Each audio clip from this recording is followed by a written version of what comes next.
as I said in the uh, WhatsApp group, that I had only waited for Bahubali to like this. So I would not like to waste any more time on telling anything new from my side. But yeah, we'll straight away go to Rajni sir and we'll hear it out from him for the Ikigai part 2. Over to you, Rajni sir. Thank you, Kushal, for the introduction. Thank you so much. Are you recording this, Kushal? I'll just start recording now. Okay.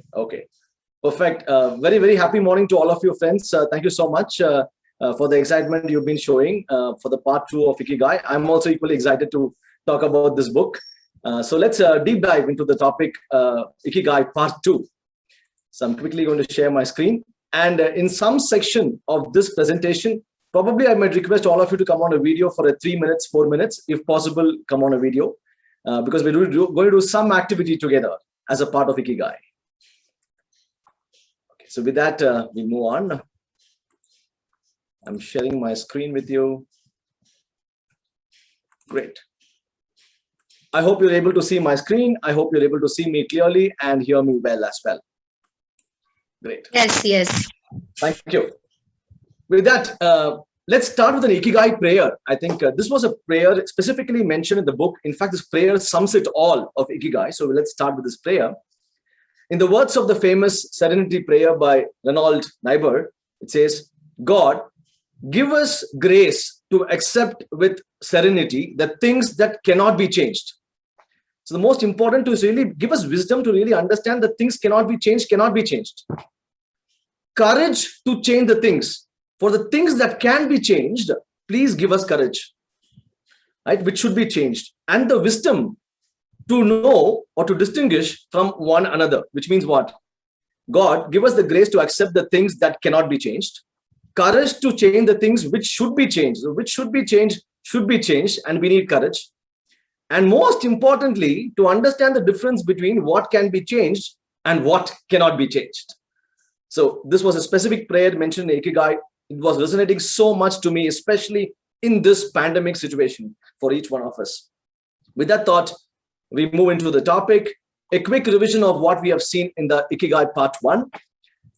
So first we spoke about something on the hedgehog concept. What is the difference between hedgehog concept and Ikigai? A powerful question by Tejas.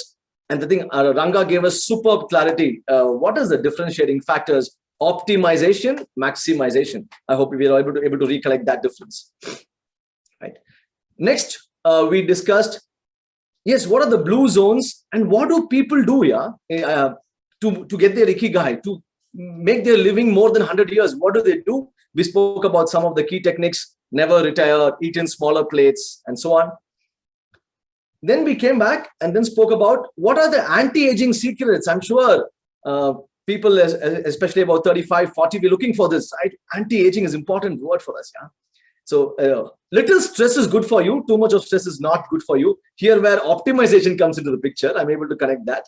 Be mindful about reducing stress. A lot of sitting will age you. So today I'm going to make you stand for about 3 minutes and do something. And what is the anti-aging attitude? Positive attitude. This is what we spoke about in the last session. The last but not the least, we spoke about, yes, what are the different strategies, right, to prevent anti-aging? Choose a difficult task. Try something different every day, right? Use the mouse on the left-hand side instead of using on the right hand. Just an example. Have very clear, concrete objective. Concentrate on one task. Ikigai also talks about you have to do many tasks, but when you're doing a task, focus on one task. Enjoy those micro flow moments. In our book Profit, I think we clarify the difference between flow and auto sync, right? Okay, autopilot modes, and how meditation plays a key important role. So this is a quick coverage on what we saw from the last 4 topics that we covered. Okay. Just give me a second. Great. Right now we're going to talk about the 5 and 6 chapters, which talks about something even more significant. Who are super centenarians? Centenarians are 100 people with age group 100. Super centenarians are with 110 onwards. 110 onwards.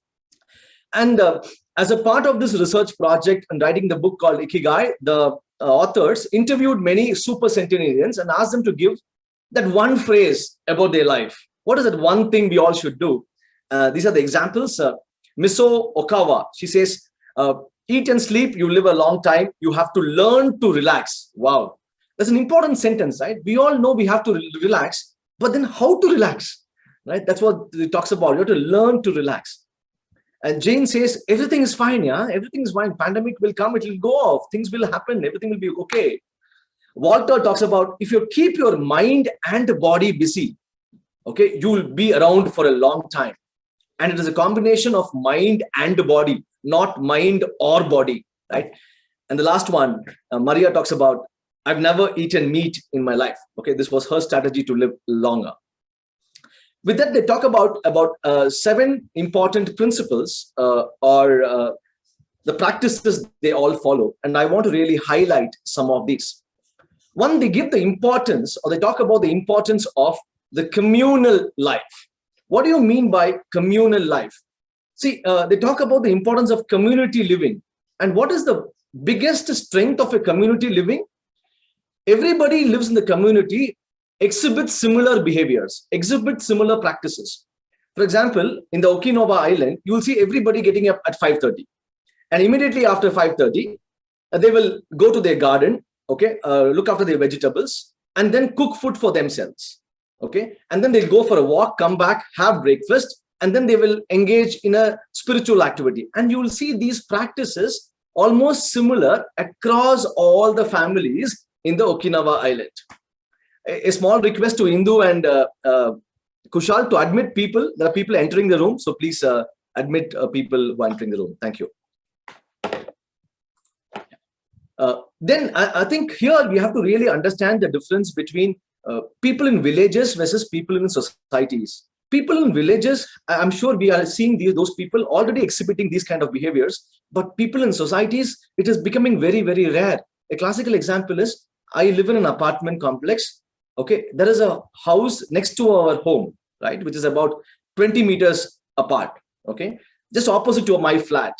And in fact, we have not seen that family for the last 1 year. We have never met. Although we are just separated by about 20 meters, we have never met them for the last 1 year. We do not know where they are. That is the state in the current situation. So I think they talk about communal living, and community plays a vital role. Second, they talk about celebrating each day together. So here I want to really emphasize on an important aspect. You know how they celebrate? They celebrate each other's success very, very strongly. So in fact, they play a game. Even in 110 years, people play this game in Japan. The name of the game is called Gate Ball. I will repeat, Gate Ball. It's somewhere close to a golf, but the movements are not so strenuous. Okay. The most important aspect is everybody, every centenarian plays that game in that particular village, involving small movements. And they say, one of the centenarians says, I purposefully lose to a woman who's aged about 114 years just to make her happy in the game of Gate Ball. So sometimes losing to make others happy is also winning, isn't it? That's what they talk about in this particular book. Third, they talk about, don't worry, yeah, things all will be fine. Why are we really worrying for things which cannot be changed? Here I want to resonate with the serenity prayer, which I actually showed you. And when I was researching on this topic called don't worry, I saw a beautiful flow chart. Okay, I want to show this flow chart to you. See here, do you have a problem in life? Yes, if it is yes. Can you do something about it? Yes, you can do something about it. Then why are you worrying? Because you have a problem in life. You know that you can do something about it. Then why are you worrying? This is one end of the flow chart. Look at the other end. Do you have a problem in life? No. If you don't have a problem, then why are you worrying? Right? So when you cannot do both these things, then it is not even a problem for you. Is that right, friends? The third chart which talks about, do you have a problem in life? Yes. Can you do something about it? No. Then why are you worrying? Because you clearly know that you can't do anything about it. For me, this actually summarizes the key point of don't worry of things which you cannot change. Fourth, they talk about some great good habits to be cultivated. We all know good habits are important, but they feel it has to be really cultivated, which means it has to be practiced. So here, I wanted to bring a small example here. Some of the centenarians say that every day morning, okay, just to live a happy life, This is their practice. They go and stand in front of the house. Okay. For the next 1.5 hours, whoever is passing by their house, they will wish them a good morning. They will tell them, have a good day. They will say, don't worry, be happy. These are the three statements that old man or woman will stand in front of their house and tell to each one of the passers who are passing by their road. Don't worry, be happy, have a good day, take care.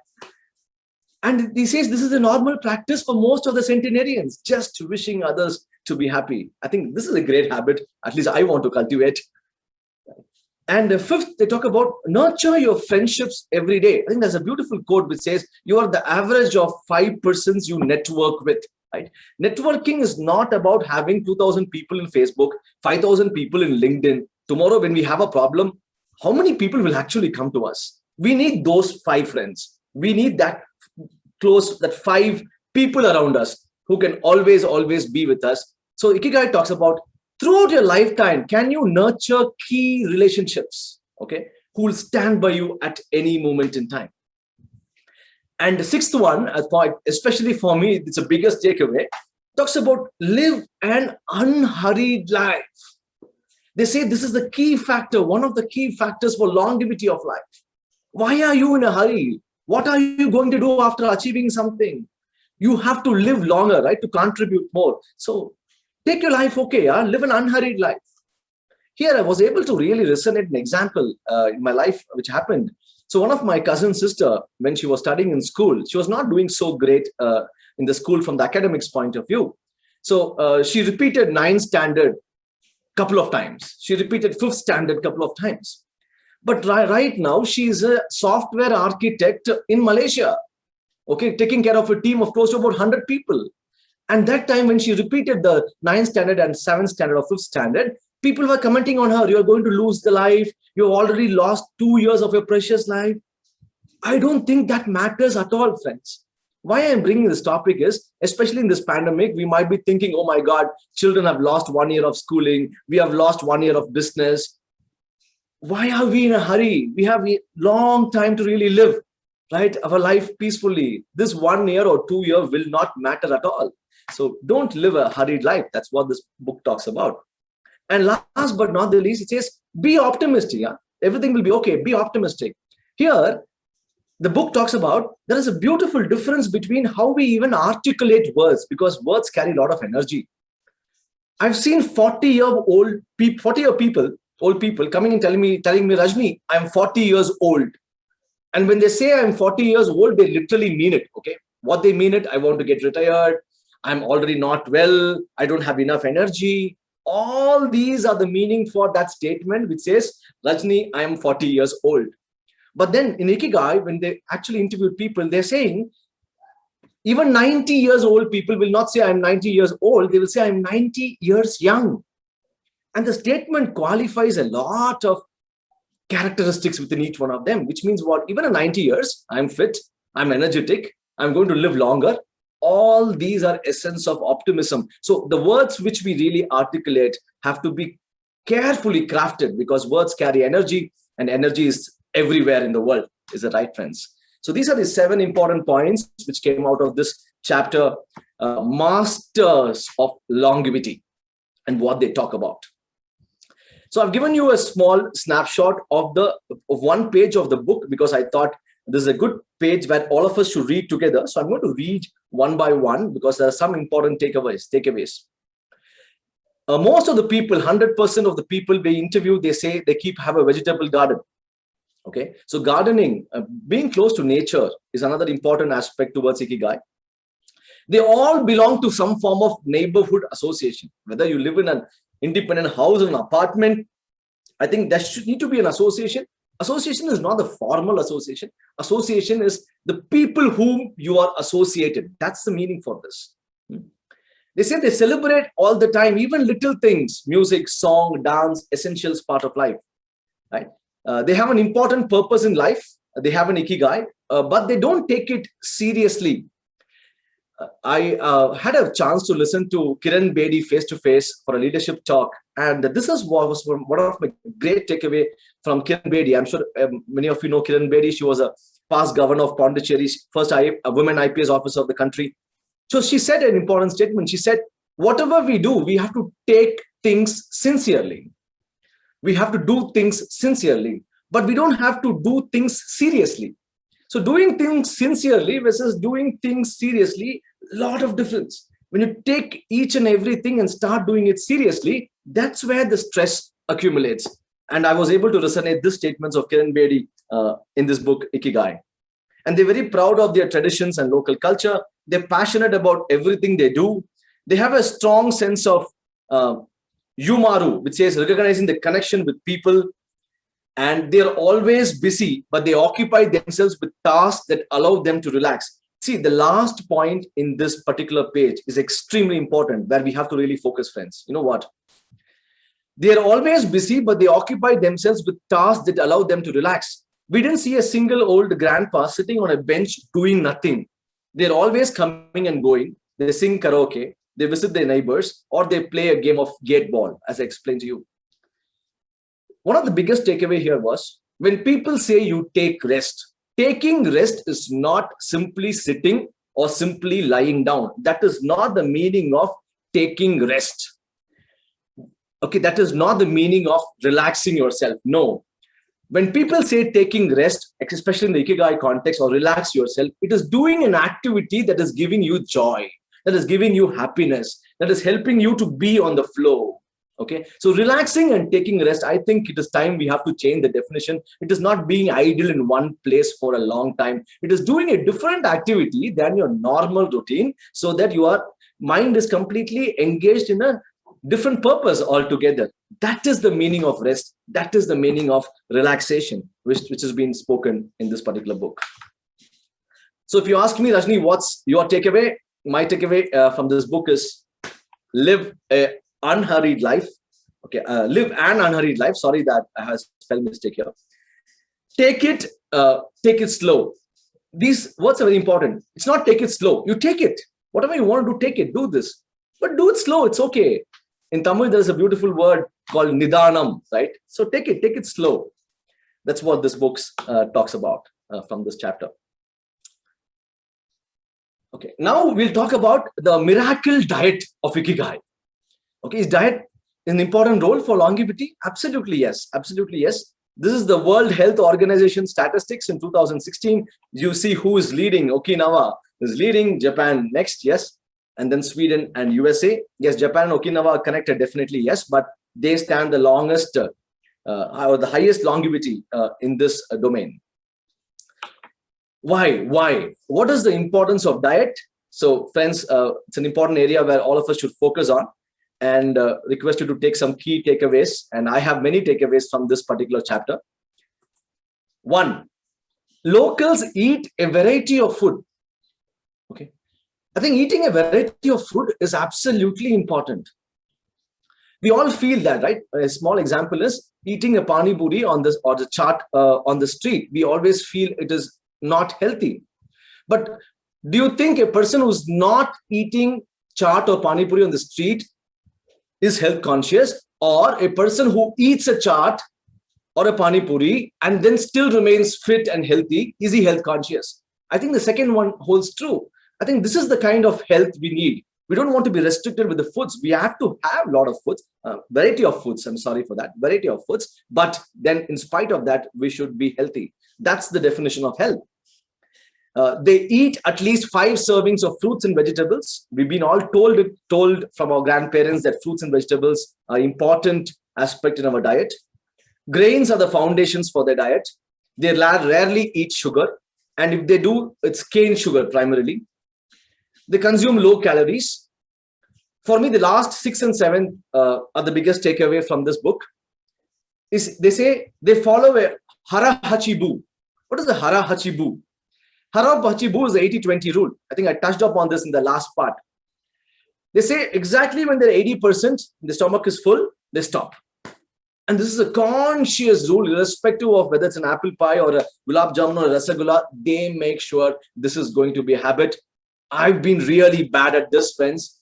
At least after reading the book Ikigai, I want to really actionize on this. So I've started this for the last 2 days. I'm finding it difficult, but I want to really practice this.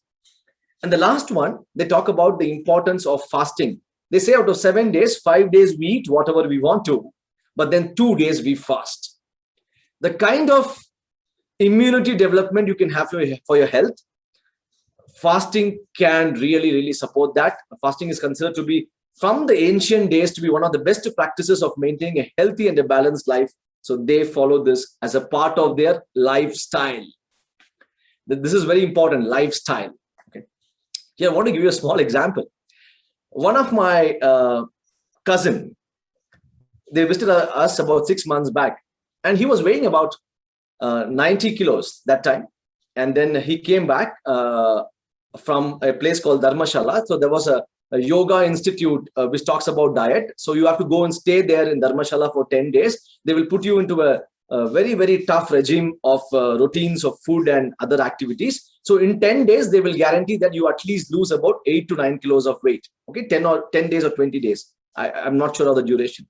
So he just came after a month. He attended the Dharmashala, the regime, and then he lost weight. He was so happy that, and he recommended us, Rajni, you should also go sometime, at least yearly once. It is important for us to really reduce our weight. But then after 6 months, I'm seeing now he's 95 kilos. So the fast food living or weight reduction in 15 days, 20 days, all will not work unless it is going to be part of your lifestyle.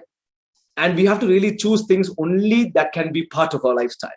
So that was one of my important analogy I want to share with you, especially on this topic.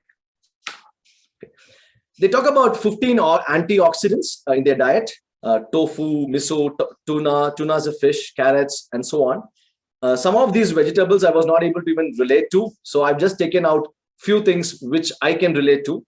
And one of the important takeaways from this, in addition to what I said, was green tea. They talk about the green tea benefits. They consume at least twice in a day green tea, and they feel this is another important aspect of keeping their health fit.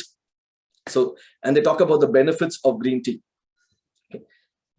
So what is my takeaway from this chapter? Consume sweet potato. I started doing that. Drink 1 glass of green tea every day. That's the goal which I set for myself. And eat 80% of your need, and bring tofu to the diet.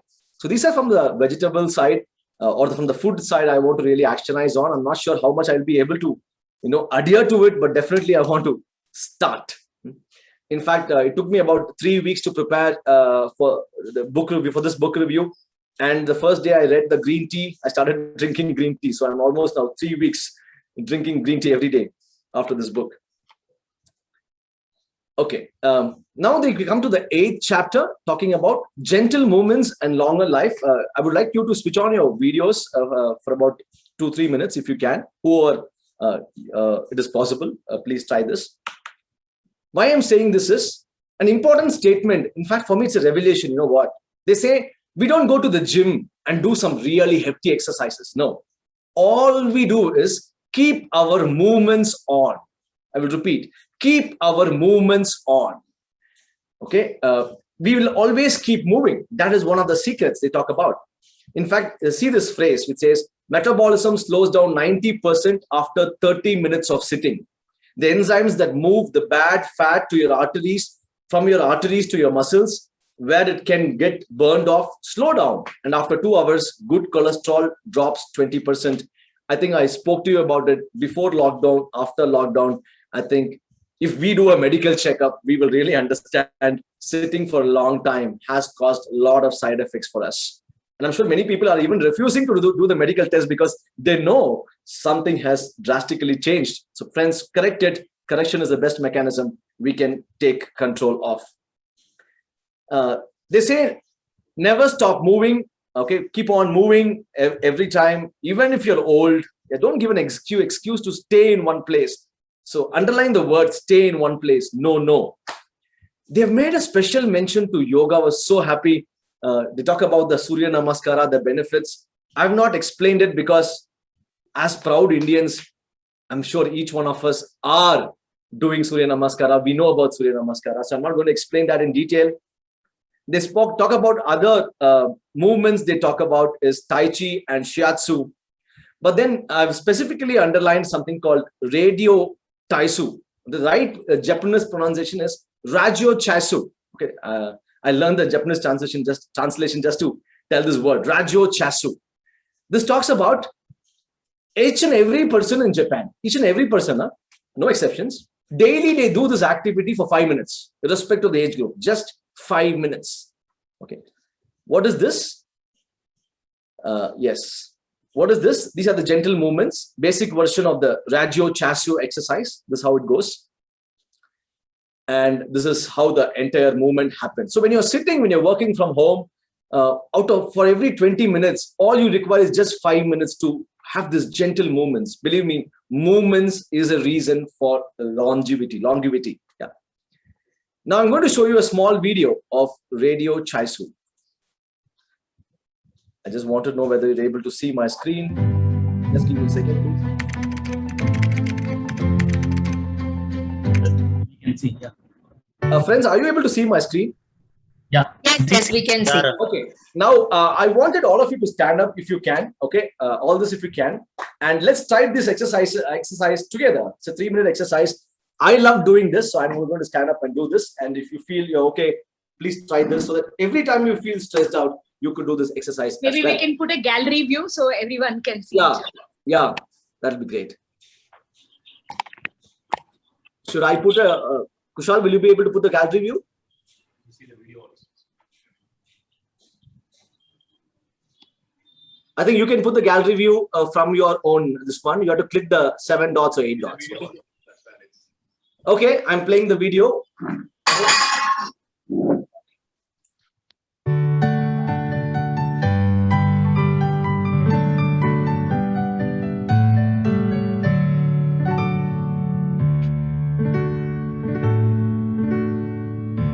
As simple as this.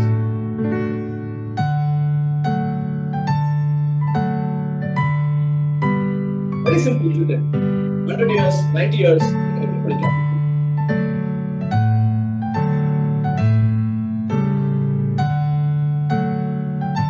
Movements, that we want to insist upon movements.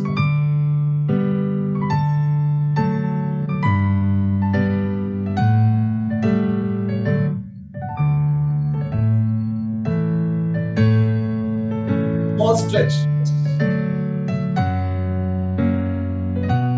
Everybody in Japan, without exception, just take 3 minutes actually. 2 times. 2 times. 2 times. 2 times. 2 times. Last one. I know it might be difficult, whatever you can do. And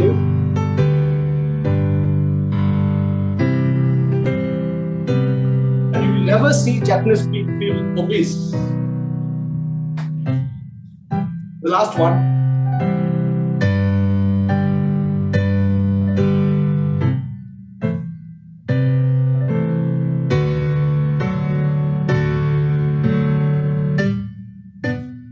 Yes. For me. All talks about shoulder, hip, foot, legs. Last one.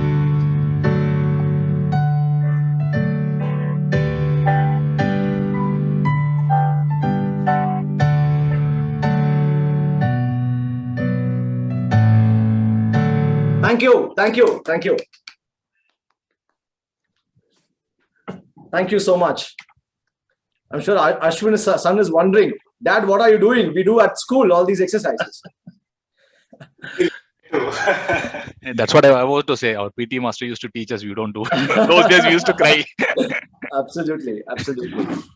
So, friends, a lot of IT friends, a lot of people working from home, please consider this small exercise to be done. And believe me, this will keep you healthy. And this statement was really amazing for me. You don't have to really go to gym and really work out hard to be healthy. Not required. You have to move. Movements make an important aspect. And that was my biggest takeaway from this chapter. Great. Okay. See this, the last the paragraph which I've put here. It might feel confusing to be presented with all the Eastern traditions we have introduced in this chapter. The takeaway that is that they all combine a physical exercise with an awareness of breath. These are the two components, movement and breath. If you can really take care of these two things, movement and breath, I think that is more than enough for a healthy body and a healthy mind. That's what our yoga talks about, right? Breathing and the movement, isn't it, friends? Super. So with that, so this was all about this chapter, chapter 8. Now we come to chapter 9, which talks about resilience. I hope my slide is clear. I'm visible. Can one of you say yes to me, please? Yes. Okay. Yeah, it's visible, Rajni. Thank you. Building emotional resilience. See, resilience, we all heard about it. Okay, but I'm going to introduce another new word. And that was new word, at least for me. Okay, but before that, what is resilience? This talks about the capacity to recover quickly from difficulties. Whatever difficulties we have, can be really recovered from that quickly. That's called about resilience. Especially Japanese culture, they talk about two important philosophies. One is the Buddhism, and second one is called as Stoicism. Okay, Buddhism, we have all heard about it enough. So I'm not going to touch upon the Buddhism angle. I want to touch about something on the Stoicism angle. Okay, because I personally had some key takeaways, like how Buddha introduced Buddhism. A philosopher or spiritual guru, Zeno, introduced Stoicism. Something very interesting here. Talks about what is the worst thing that could happen. Okay, one of the important philosophies is you every time think about what is the worst thing that can happen for you. For example, if you're going for an admission for a child, okay, what is the worst thing it can happen? The child might not get an admission. Okay, the best thing that can happen, child can get an admission. So if you really prepare for the worst thing, you'll be able to manage your life very well. Right? So this is another important aspect that was a takeaway for me. Second is negative visualization. Believe me, friends, this was really hard hitting for me. We've been always told that visualize things positively, isn't it? But here they talk about negative visualization, which means what? Many of the centenarians every day before they go to night, as a part of Stoicism, they do a negative visualization on what all things that can go wrong the next day. And they feel when they do a negative visualization, they are better prepared. And believe me, whenever we are better prepared, we are able to handle things much more efficiently and effectively. The same thing has happened in our life too, isn't it? When we are better prepared, everything will go well. And what is negative visualization? Could be, okay, tomorrow I'm going to do a presentation. My presentation can fail. The stakeholder might not even come to my presentation. My laptop can crash. My internet connectivity might drop. And when I'm really doing all these tips, I'm really prepared how to really overcome this. So negative visualization looks extremely powerful. I want to start cultivating this habit immediately from today. And that's my key take from this chapter. Third is meditating for a healthier emotions. It is not what happens to you, but how do you react to it, right? What is happening to you, you cannot stop it, but how do you react to it? You can stop it. Here, I remember a phrase from Ranga in many of his sessions. He has told this: pain is real. Suffering is a choice. I'll repeat that. Pain is real. You can't avoid it. But suffering is a choice. It's a choice that we can really take, whether you want to suffer or not to suffer. Right? So this is what talks about. It is not about what happens to you, but how do you react to it. The next one, they talk about something called the here and now and the impermanence of things. Nothing is permanent in life, right? Everything is impermanent, and they give a lot of importance to impermanence of things. You know what they do? There are many structural buildings and many houses built just out of wood, and they do it purposefully because they know that it has to be perishable after a point in time. Only if it is not there, young minds will start building it creatively. They will have new innovations. So we need something which should, extinct after a point in time. That's their philosophy. I thought it was wonderful, isn't it, friends? So here I remember one of a small story from Buddhism or Buddha. So one lady goes to Buddha.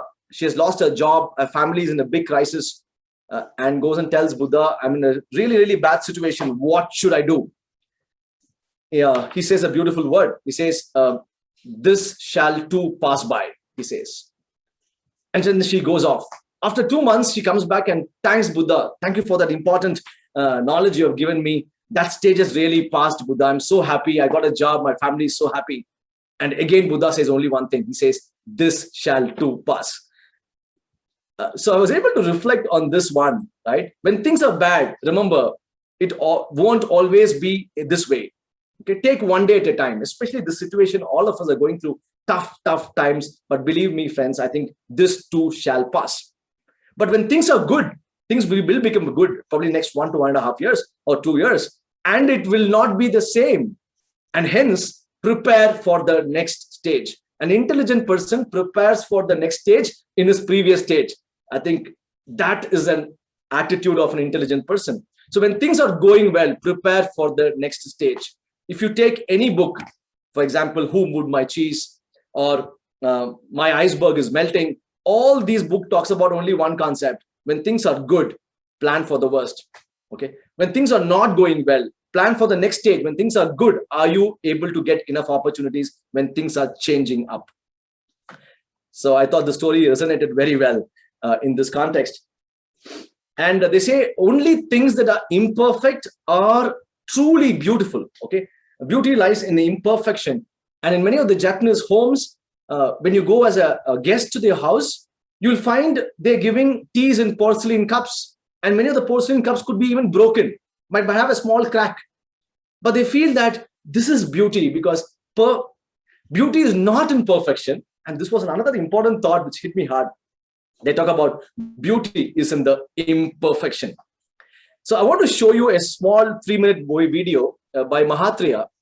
Rangarajan, you would have heard about him. Talks about the importance of imperfections in life. Okay, it's a funny video. I hope you'll all enjoy this. It's just a 4-minute video. Hi. Yeah, just give me a moment. There's some ad coming in, so I'll just skip it. Yes. Are you able to hear the volume, audio and video? Able to see the video? Yes, right. Yes. Of marriage is the imperfection sitting there. Every day, if the coffee tastes the same, it is Saravana Bhavan coffee or Coffee Cafe Day coffee. Anywhere in the world, you go and order for a coffee from CCD and it tastes the same. You don't know how it will taste. It's called home. One day it will be extraordinary, one day it will be horrible, one day it will be where you bought this coffee from. And that is what is the excitement. In fact, I told my wife one day, I don't want this cook anymore. She asked why he is not cooking well. I said he is cooking too perfect.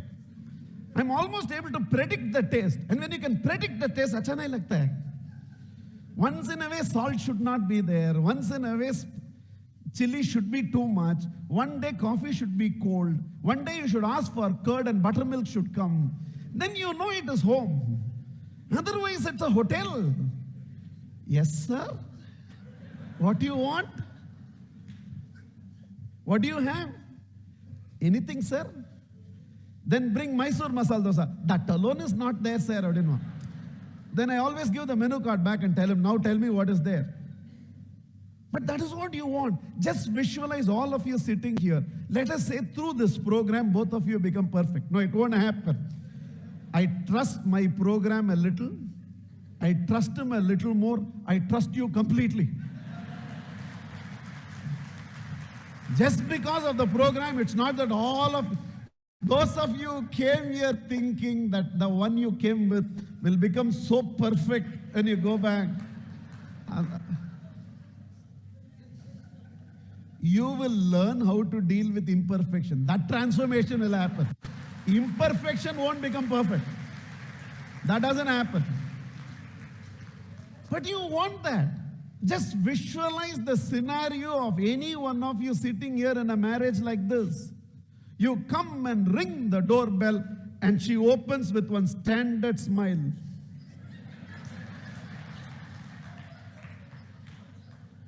She goes inside the kitchen and you call her. Suno, she comes. Bandhen, what do you want?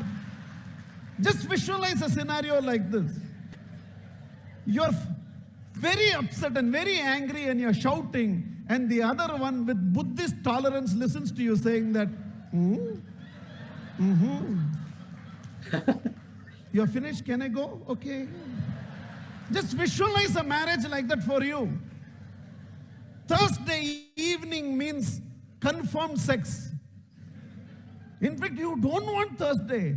You'll work overtime. Now you don't know when, what will happen. Just visualize.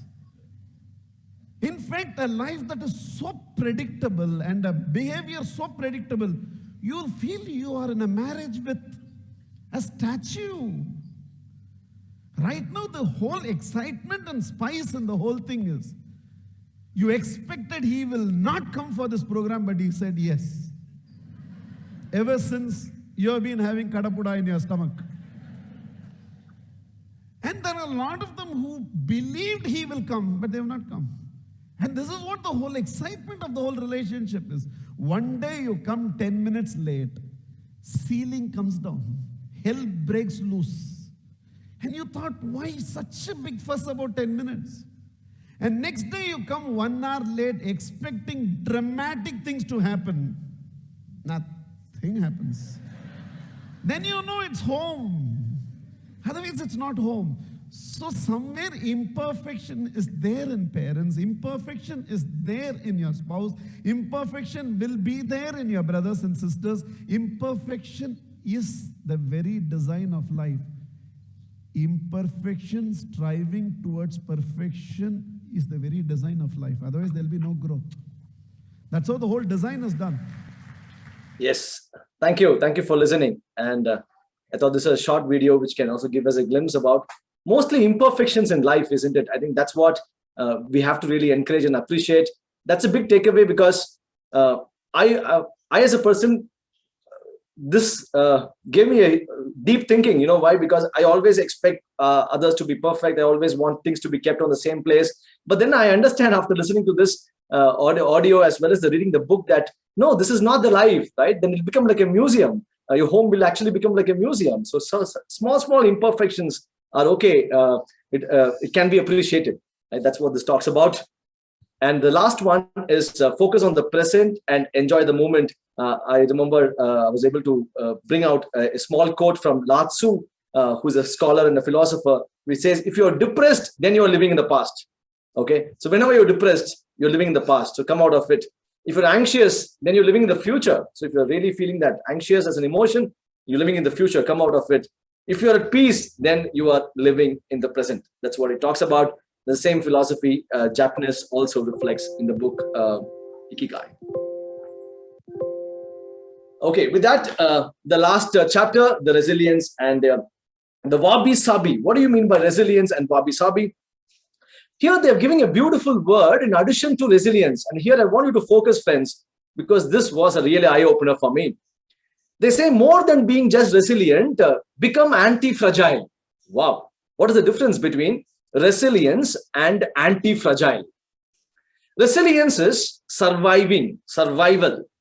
Whatever difficulty I have, I'm still surviving. Anti-fragile is whatever difficult situation I am in, I am growing. So survival mindset is resilience. Growth mindset is anti-fragile. Okay. Anti-fragility gains from disorder. Anti-fragility is beyond resilience or robustness. They resist shocks and stays the same, and they get better. Okay. I want to give you a small example of my maid. Before the pandemic, she was a housemaid going as to clean the vessels and so on in many of our apartment houses. But suddenly we said, please don't come in because of the COVID scenario, and you don't have a job anymore. Okay, it was a shock. Okay, resilient people just pull it on, right? Waiting for everything to be okay. Somehow they will get to survive. You will not believe this maid immediately the next day she became a vegetable vendor, and she started selling vegetables. Now see, after the pandemic, or at least now we are in a better situation than last year, right? Comparatively. Now she has 2 jobs. She's also a vegetable seller and a homemaid. And this is called as the growth mindset. Online, moving to online, especially for teachers. Many teachers have lost their jobs because they were just trying to survive and pull along. But then teachers, I think in the last 1 year, I've seen many teachers who beautifully transitioned to online. And now even though schools open, they have the skill of online versus offline. That is becoming anti-fragile. We have to really focus on becoming anti-fragile. That's what this chapter talks about.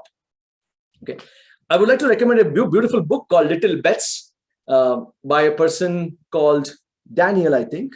Yes, Daniel. So this is a beautiful book. I have read this book and started taking small bets every day. Small challenges. You induce small challenges for yourself and see, can you become anti-fragile? They say one of the techniques of becoming anti-fragile is to have many randomness, unorganized things, explore an unknown area, but take little bets, right? That's what they talk about here. And they talk about how these centenarians and super centenarians use this philosophy of anti-fragile. They create redundancies. Wow. You know what? Almost 95% of the people living in the Okinawa island, they have multiple income than a single income. Everybody has dual income. I know many people who have lost jobs in this pandemic because they're all believing only on one source of income, right? I was able to reflect this, and people there, centenarians, they always had at least more than one sources of income. Having multiple income could be a factor to build anti-fragility. Second is, I think small investments, they make small investments either in wealth or relationships. They are conservative, but they will take risk. Okay. We always say, no, are you a risk taker or are you very conservative? Why can't I be both? I'm conservative in certain areas. I take risk in certain areas. I think that differentiation is important. That's what this book also talks about. The third one, get rid of things that make you fragile. What makes me fragile? What are the corrections I can do? Can I also introduce some randomness, some mess, some adventures, right? Which can be a little bet I can take with respect to my current lifestyle. That's what this chapter talks about. So my biggest takeaway was cultivate the anti-fragile mindset. Okay. So this is from chapter 9. With that, we're almost towards the end of the book. The summary and the key takeaways says, don't retire. Keep smiling always. Yes, life will move on. Live in the current moment. I think in this corona pandemic, we know only today is permanent, isn't it, friends? Surround yourself with good friends. A classical example is Sushant Singh Rajput. We all know the Bollywood actor. He had talent, he had money, he had fame, he had skills, he had opportunities, but he didn't have people around him, right? People whom he can trust. So this becomes important. Don't fill your stomach at 80-20 rule. Follow the Ikigai. You know what this book says? See, you try to follow the Ikigai. When you do a flow, when you do all these practices, you will eventually find it. But then finally also says, it's okay. Even though if you don't find it, don't get stressed about it. Right? I know some people are getting really stressed. What's my purpose in life? I'm already 45. I'm still not able to figure the purpose in life. Don't worry, friends. Look at Warren Buffett. Look at people, the person who found the ISKCON. All those lifespans, all those people's great years have started after 60, 65. So don't worry. We have a lot of time to go. Reconnect with nature. Plants, forest, taking a stroll in the forest, greenery, right? Connecting with some nature-oriented tasks will also help us. Take it slow. Yeah, I would say take it slow. Take it, but then take it slow. Don't be in a hurry.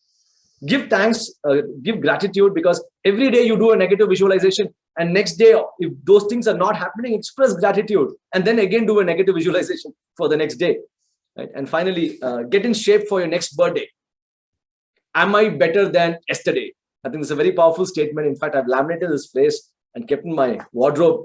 Am I better than yesterday? Am I moving at least at 1% every day? That's what this talks about. Finally, in this book, only the chapter 4 I have not covered, because the chapter 4 talks about logotherapy.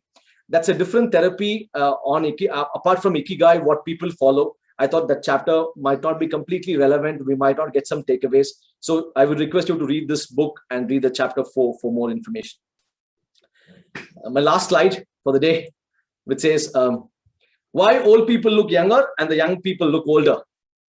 I am 40 years old versus I'm 90 years young. Fauja Singh is one of the oldest marathon runners in the whole world, proud to be from India, settled in London. He completed the Toronto race. He says he just did it to avoid stress at the age of 100 years. right? And he completed a London marathon of 56 kilometers when he was 103 and 104. And in fact, do you know when this article was written? This article was written 9 years back, which means his age is 109 and he's still living. When people asked him what is the secret, he said diet, purpose, stress-free, and physical and mental stimuli. All these are keeping him still alive. I Googled him, I researched about him. It says he's still alive at 109 years. With that, friends, coming back to the serenity prayer that we started, God give us the grace to accept with serenity that things cannot be changed. Courage to change the things I can. I think we should do that, definitely. And the wisdom to know whether we can change or we cannot change. So with that, thank you so much for being part of this Ikigai Part 1 and Part 2, and for being a wonderful, wonderful audience. Thank you so much, friends. Thank you so much, Rajni sir, for this wonderful session. We cannot thank you more for this. This has just turned out to be a life-changing session for all of us, I believe. I think all of you must agree. Now I think we should open up for the Q&A. And I think, Rajni sir, you would like to continue from where you had left last time, that you had taken up one question from probably Srividya ma'am, and you were supposed to take on that. So I'm leaving it on you. Yeah. Sure. Rajni, I need to drop off. Rajni, amazing session. 10:30, I had a client meeting. Sorry. Thank you for that. Amazing session, Rajni. Thank you.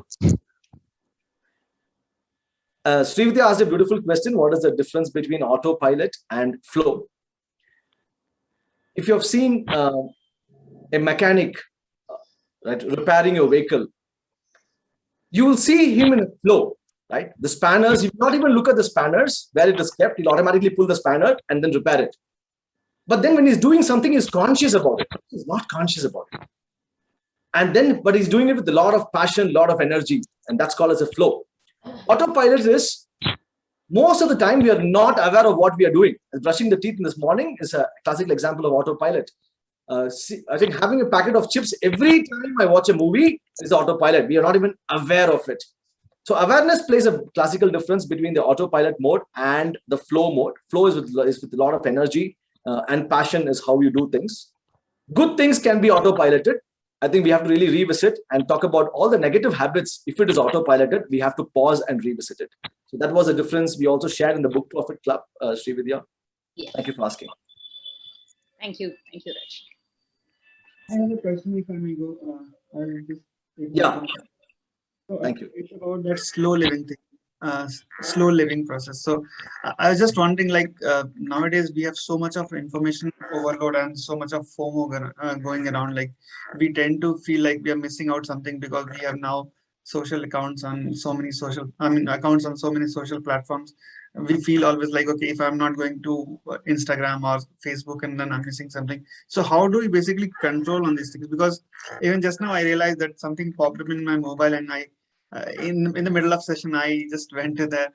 So just wanted to hear from you all, like anybody can suggest some ideas. How do you control this, basically, that digital detox, and some terms have come up.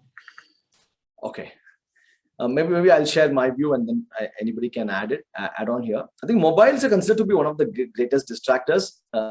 It can be an enabler as well as it can be a distractor. I always find when people sit down and browse mobile, they take a longer time. Whereas when they are standing and browsing a mobile, they take a lesser time. So consciously what I have done is morning once and evening once, I sit down and check the mobile. After that, I keep it on a stand where I can check only by standing. And when you're standing, it becomes very difficult. After 5 minutes, very difficult to really browse through it. And then consciously, I put it in the same place so that I'm avoiding to really have a detailed checkup. So that's one of the practices which I do. Second is having a small timer. I think there are many timers and alarms which we use for various other purposes. When we start a Facebook activity, for example, I think a small alarm will really help for 25 minutes. At least it's reminding you, because reminders are very powerful way of cultivating a habit or breaking a habit. So I use reminders as a powerful tool. That's my recommendation, Kushal. Kaushal, thank you. Thank you so much. If anybody would like to add anything, that would be even awesome. Tools are very powerful, actually. Congratulations, Rajani.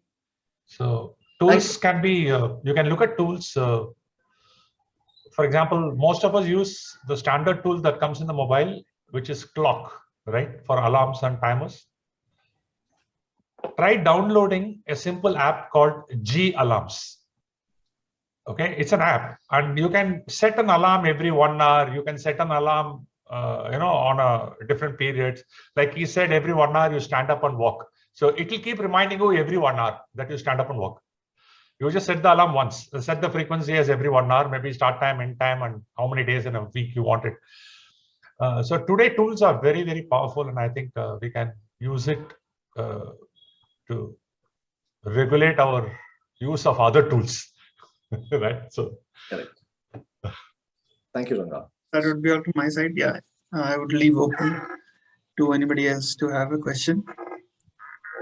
No, actually, I don't have any question, but I really wanted to thank Rajni for such a very wonderful and an eye-opening session. Truly, it has created a positive vibes within us, and it has the inner awakening has been made. I believe that is what I just want to conclude on this session. Thank you, Srikanth. Thank you so much. Thank you, Rajni. Wonderful session. I think the radio Taisu demo and making us do it was really, really nice. Thank you. And as always, the number of examples you gave was very connected. Wonderful session. Thank you, Rajni. Thank you. Thank you, Suresh. Thank you so much. Yeah, I would also like to thank Rajni sir. Amazing session. And what I really felt was that I don't think after reading the book, I would have gathered so many tips as I could get it by attending your session. So a lot of, I think, preparedness from your side. So that's really great, and great job. And thanks a lot for sharing all these insights. Thank you, Tanvi. Means a lot. Thank you. Rajni, I'm actually very sad after the session. I'm sad that it ended. You were in your Zen moment, I guess. I mean, you're in a flow, actually. It's beyond imagination. I guess a trainer would know how exactly it feels. Yeah, correct. Phenomenal, my friend, phenomenal. You made our blood flow through again. You made the blood flow to the brain as well. That's most important. Brilliant examples. Thank you. Thoroughly enjoyed it. I guess I'm not going to read the book. I'm simply going to keep on listening to your recorded session once again. Thank you, Prasad. Thank you so much. Thank you so much. Value it a lot. Here, when you are getting every month young, you are becoming better and better. So last month, when I attended your presentation skill, I thought that was your best ever I have seen. But you beat that with this month, and I'm now looking forward to what you're going to do next month. Every month young, you are bettering yourself. Amazing, Rajni. A lot of key takeaways. Thank you. Tanvi said, I guess even if you read the book, we may not have got all the takeaways like this. You added your personal touch to that, so it's amazing, and we can easily see the tens of hours of preparation behind this. I can easily understand that. There is no doubt about it. It cannot come just reading the book once. Yeah, absolutely. Thank you, Subbu. Preparing for training program is comparatively easy for me. Preparing for book review, oh my God, not easy. Yeah, thank you. Wonderful, Rajni, superb. In fact, it's very funny. Slow and fast are antonyms. But one key message here is slowing and fasting seems to go together. Absolutely, right? Absolutely. So I think wonderfully done as usual.